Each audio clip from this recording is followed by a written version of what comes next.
जय श्री राम। आइए एक रचना प्रस्तुत है।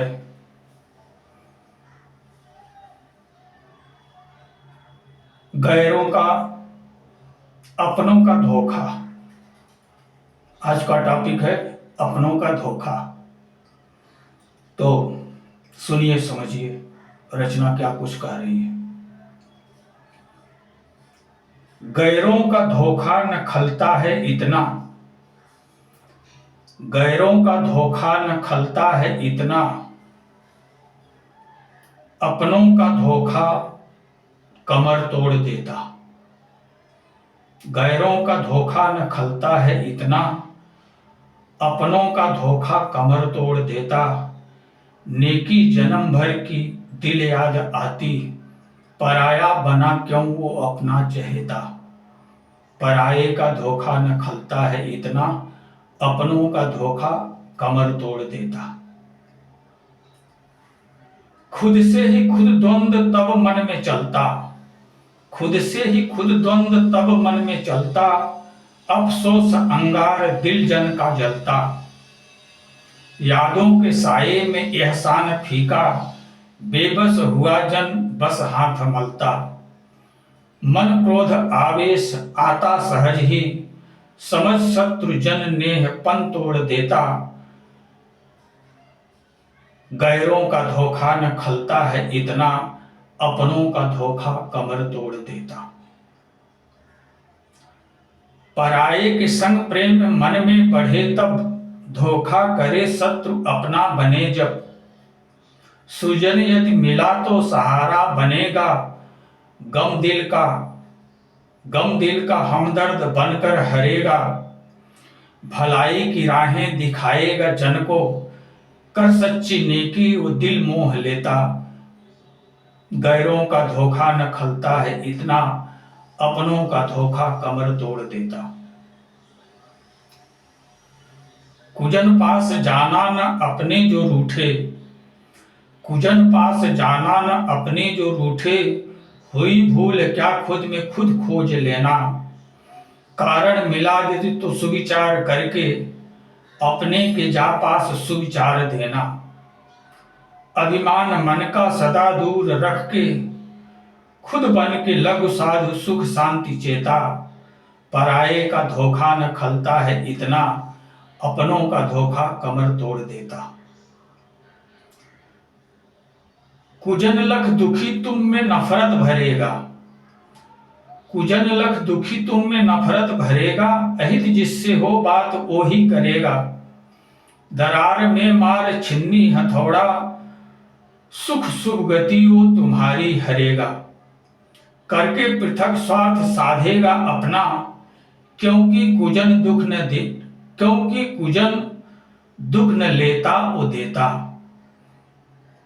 पराये का धोखा न खलता है इतना, अपनों का धोखा कमर तोड़ देता। जग कौन अपना कौन है पराया, नैन जैसा चश्मा दिखे वैसी माया। सज्जन हितैषी जगत हर किसी का, दुर्जन वो अपना भी होके पराया। जन मोह फंस के सदा जग ठगाता, जन मोह फंस के सदा जग ठगाता। सुजन से करो प्रेम जो शंभु सेता। पराये का धोखा न खलता है इतना, अपनों का धोखा कमर तोड़ देता। नेकी जन्म भर की दिल याद आती, पराया बना क्यों वो अपना चहेता। पराये का धोखा न खलता है इतना, अपनों का धोखा कमर तोड़ देता।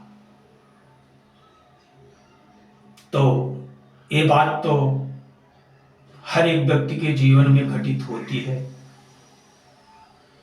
जब कोई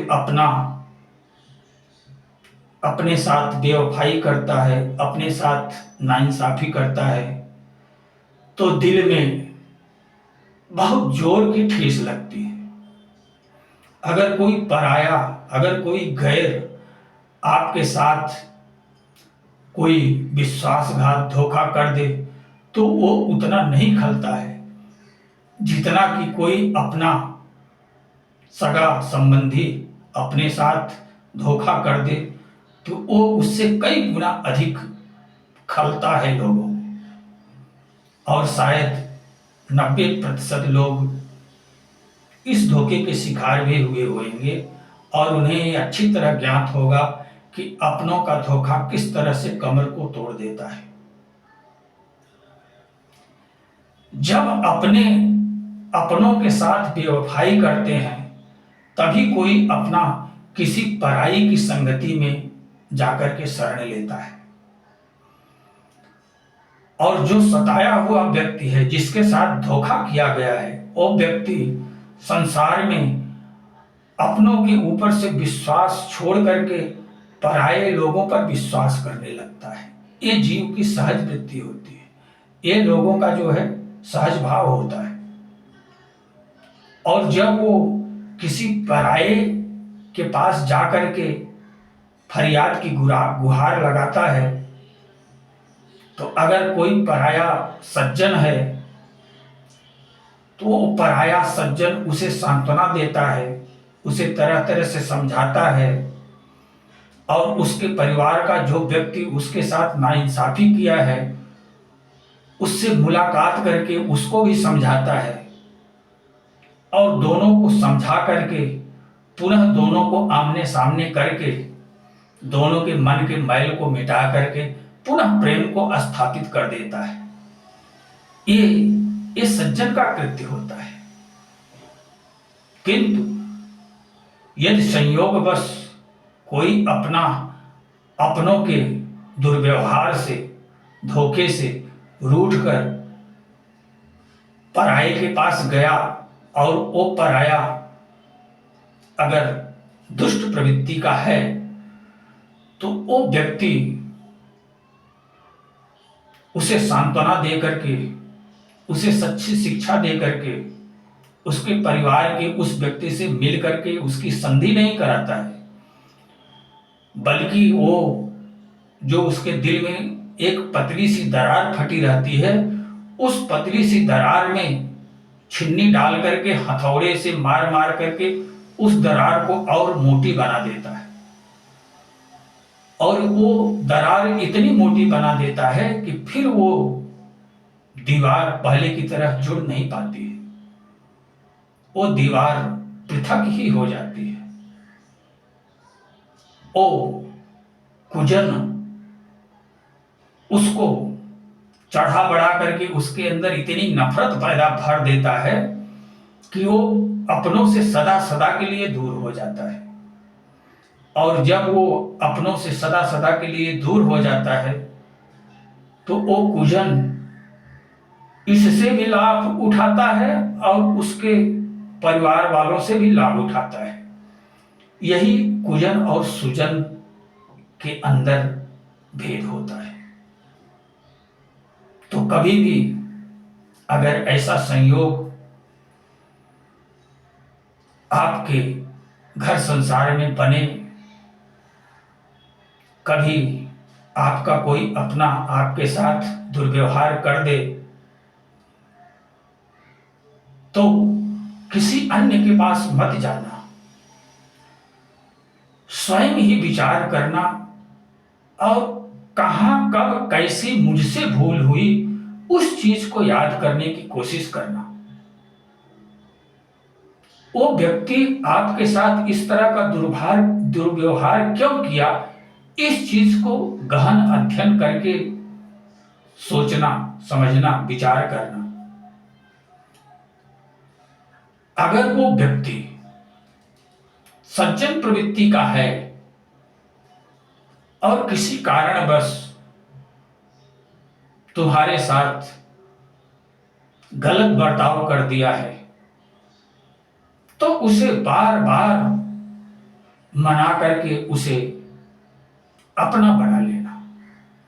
इसी में आपकी भलाई है और उसकी भी भलाई है और आपके घर परिवार की भी भलाई है। लेकिन किसी कुजन के पास मत जाना, किसी कुजन से सलाह मशविरा मत लेना, क्योंकि कुजन के पास जाओगे तो वो आपके अंदर उसके प्रति नफरत पैदा करके और दूरी बना देगा इस तरह से आपका घर खंड खंड हो जाएगा, आपकी एकता अखंडता नष्ट हो जाएगी। तो जहां तक हो सके अपने घर परिवार की एकता अखंडता बनाए रखने का प्रयास करना ही बुद्धिमत्ता है। हाँ, अगर सामने वाला बार बार आपके साथ अन्याय कर रहा है, बार बार आपके साथ धोखा कर रहा है, तो अपने अगल बगल अगर किसी को सज्जन समझना, तो उस सज्जन के पास जाकर के अपनी आप बीती उस सज्जन को सुना देना। हो सकता है कि वो सज्जन आपके उस अपने व्यक्ति को समझाने में सफल हो जाए और उसके समझाने से आपका वो अपना अपनी कमियों को, अपनी बुराइयों को महसूस करके सुधर जाए, ये उम्मीद की जा सकती है। लेकिन कभी अगर घर के बाहर कदम बढ़ाना तो सज्जन के ही पास जाना, दुर्जन के पास कभी मत जाना, क्योंकि दुर्जन के पास जाने में बुराई ही बुराई है और सज्जन के पास जाओगे तो उसमें भलाई ही भलाई है। सर्वप्रथम स्वयं विचार करना, अगर स्वयं विचार करने में असक्षम खुद को महसूस करना तो किसी सज्जन की सहायता ले लेना, लेकिन कभी किसी दुष्ट व्यक्ति के पास मत जाना, क्योंकि दुष्ट व्यक्ति कभी आपकी भलाई नहीं करेगा। वो आपकी भलाई अगर करता हुआ दिखेगा भी तो उसका लक्ष्य कुछ अपनी ही भलाई में निहित होगा। ये सोच करके कभी दुष्ट व्यक्ति के पास मत जाना, यही हमारी आपसे सलाह है। और ये तो आम बात है, ये तो संसार में लगभग हर एक जीवन में घटित होने वाली घटना है। तो इस तरह से आप लोग जब सुसंगठित होके रहोगे तो आपके घर की मर्यादा पूरे गांव में, पूरे इलाके में कुछ और रहेगी। और जब आपका घर फूट जाएगा, आप खंड खंड हो जाओगे, तो आपके घर की जगहसाई होना सुनिश्चित हो जाएगा। आपके गांव वाले भी मजा लेंगे और इलाके के लोग तो इलाके के ही लोग हैं। ये तो परिवर्तनशील संसार ही है, यहाँ तो परिवर्तन होता ही रहता है। लेकिन जहां तक हो सके आप उस परिवर्तन को टालो, क्योंकि उस परिवर्तन से हानि ही हानि है, किसी तरह का कोई लाभ नहीं है। यही हमारा सुझाव है। अगर उचित लगे तो स्वीकार करना, और अगर न उचित लगे तो कोई बात नहीं है। तो इसी के साथ अब मैं अपनी वाणी को विराम देना चाहूंगा। जय श्री राम।